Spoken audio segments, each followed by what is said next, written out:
Devereaux's chauffeur was prompt. Carissa was just stepping out of the shower when the SUV pulled up to their rooms at the end. JJ went out to try to draw the man into conversation while they waited. The first thing JJ noticed was the man's size. Even sitting, he was imposing. Black hair grew right to the top of each knuckle. He answered in monosyllables, and JJ took his frosty demeanor to mean he wasn't inclined to speak much at all. Beneath his gray chauffeur's cap, he sported tight black curls that needed trimming. "Thank you for waiting," Carissa said, climbing into the back seat. "Scooch over, JJ. To the driver, what should we call you? James? Jim? Jimmy? Jimbo?" "James." That ended the conversation between the front and back seats for the next 20 miles until the SUV pulled into the long driveway of an old plantation house with tall white columns appearing in and out of the leaves as they wound toward it. "It's right out of a coffee table book on southern plantations," Carissa chortled. The winding driveway was bordered by massive oaks whose branches intertwined generations back. Spanish moss hung from lower branches like rotten Christmas garland. "What was that you said earlier about the House of Usher?" "Shh, he'll hear you." But the interior was a disappointment. No Louis Quinze furniture, crystal chandeliers, or Baroque fireplace transplanted from Versailles. The place looked as though an unassuming band of squatters without taste had moved in and spread around brickbat from various estate sales. In the semi-dark of the large foyer, she noticed a crown molding in disrepair, gypsum from decaying cornices, and a balustrade with dowels missing, flaked paint on the wainscoting, cracked tiles on the oval mosaic of the doorway. "Ah, James, you brought our guest safely to me. Well done. James doubles as my chauffeur and handyman. I couldn't get along without him." As though reading her mind, Devereaux swept an arm behind him. "I must apologize for the state of disrepair you see about you," he said grandly. "I am only just beginning the years-long process of returning the estate to its former glory. Every pain is being taken. If there's an article in some dusty archive, I assure you I will find it to see that nothing is left to chance. I know the genealogical history of this plantation better than my own family. When completed, Chateau Devereaux will be restored to its antebellum glory."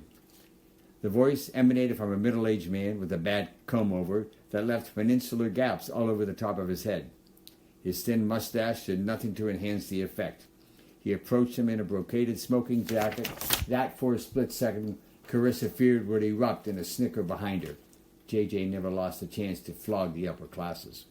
She knew he'd be brutal when they returned to the motel. If the intent was aristocratic panache, Devereaux missed it by a mile. He looked instead like a seedy last surviving member of an ancient family, staving off the inevitable collapse by a whisker. They hadn't heard James enter behind them. He approached Devereaux, and the two men stepped farther back to the foyer to converse privately. James said something to Devereaux in his basso profundo voice they couldn't hear. JJ took the opportunity of the distraction to mumble in her ear, "Forget Usher, it's the Addams family member." Devereaux broke from his chauffeur and approached them, hands outspread. "Come in, won't you? Do let me show you around."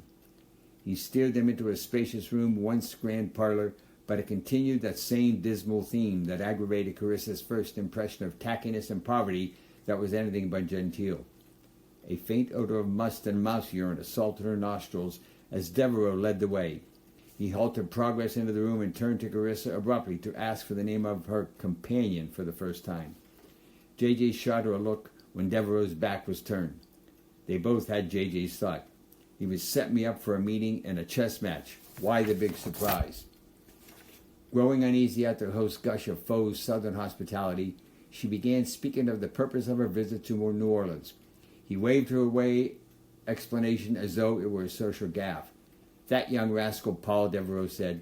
"He never said a word about this to me. That's why I'm hoping to pick your brain about the art theft in New Orleans, Mr. Devereaux." "Delighted, Miss Scott. Delighted to do so. But first let me give you the grand tour of my private collection." She noticed a slight air of movement in the back corner of the room. It had been so still he might have been a statue. He seemed invisible against the black wall of the room, a boy, a teenager, sitting at a card table. "My nephew Etienne," Devereaux said, following her eyes. "The lad heard I was entertaining this evening and hoped for a match. He insisted on honing his skills with a game or two against a real opponent. I hope you don't mind." That offhandedly aimed at JJ, tacking along. "I don't want to presume. Paul didn't name my opponent to be, but did I commit a terrible male chauvinist gaffe? Perhaps It's you who plays the game, Miss Scott. I know how the pieces move, Carissa said. That's about it.